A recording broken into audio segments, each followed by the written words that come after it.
আসসালামাইকুম।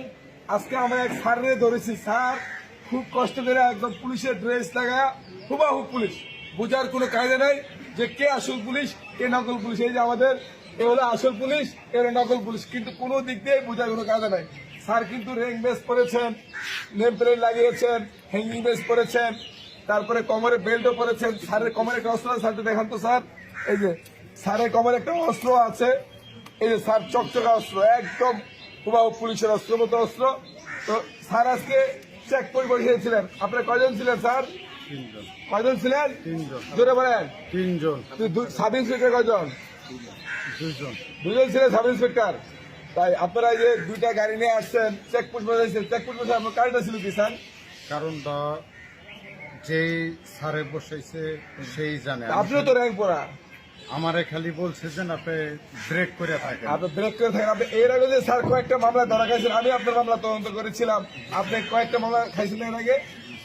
আপনি তো এই পুলিশের পোশাক পরে, এই যে আপনি এত পোশাক থাকতে বাংলাদেশে আপনি পুলিশের পোশাক টাইরেক্ট করে মানুষকে থামায়া, কারণ এখনো মানুষের পুলিশের প্রতি বিশ্বাস আছে, পুলিশের প্রতি আস্থা আছে, এবং পুলিশ দেখলে মানুষ কিন্তু সিগন্যাল দিয়ে থামে। সেই বিশ্বাসটা জায়গাটা আপনি কেন নষ্ট করেন? আপনি যখন একটা খারাপ কাজ করে চলে যাবেন, সমগ্র পুলিশ বাহিনীর বদনামটা হচ্ছে। তা আপনি পুলিশের ড্রেসটা পরেন কেন বারবার?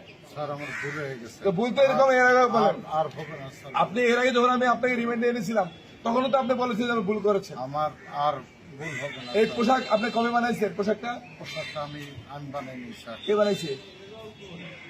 কে বানাইছে পোশাক? যে আমার আনসার আপনার বাড়ি শরীয়তপুর জাজিরা না? জি স্যার। আপনার বাবার নাম কি?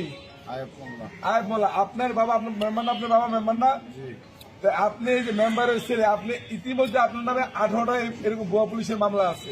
আপনি সমগ্র বাংলাদেশে এই পুলিশের পোশাক পরে আপনি আকাঙ্ক্ষা করেন। আপনি আর কতবার করবেন এই পুলিশের পোশাক পরে বলেন তো? আর একবারও করুন। আপনি গতবার তো আমার কাছে রিমান্ডে ছিলেন, তখন তো বলছেন যে আমি করবো না। আজকে তো মোটর সাইকেল সহকারে সবকিছু সঙ্গে আপনি ধরা খাইছেন। তো যাই হোক, আসলে যে কথাটা বলতেছিলাম সেটা হচ্ছে পুলিশের পোশাক পরে এই খারাপ প্রকৃতির লোকরা সাধারণ মানুষকে টার্গেট করে চেকপোস্ট বসিয়ে তারা টাকা পয়সা হাতিয়ে নিত এবং পুলিশের বদনামটা হতো। তো আজকে হাতে নাতে ধরা পড়েছে এবং দুজন সাব ইন্সপেক্টর ছিল, ওনারা পুলিশের পোশাক পরা, একজন কনস্টেবল নিয়ে ছিল। তো আপনাকে একজন হাতে নাতে দিতে হয়েছে। তো উনি আসলে অরিজিনাল পুলিশ না, উনি ভুয়া পুলিশ। আপনি কি অরিজিনাল পুলিশ না ভুয়া পুলিশ? আপনি ট্রেনিং করেছেন, এই পোশাকটা একদম পরেছেন সেই পুলিশের মতো, দেখতে একদম পুলিশের মতো। আপনি তো আমার এই যে অফিসাররা আপনাকে স্যার বলেছে, স্যার বলছে না? স্যার বলছে, স্যারটা একটু খুব ভালো লাগে। এখন এই যে আপনি এই যে খারাপ কাজগুলো করেন, এই কাজগুলো যেমন আইনে আওতায় আসবেন এবং এই মানুষটাকে আপনার ভালো করে চিনে রাখেন। এই মানুষটাকে ভালো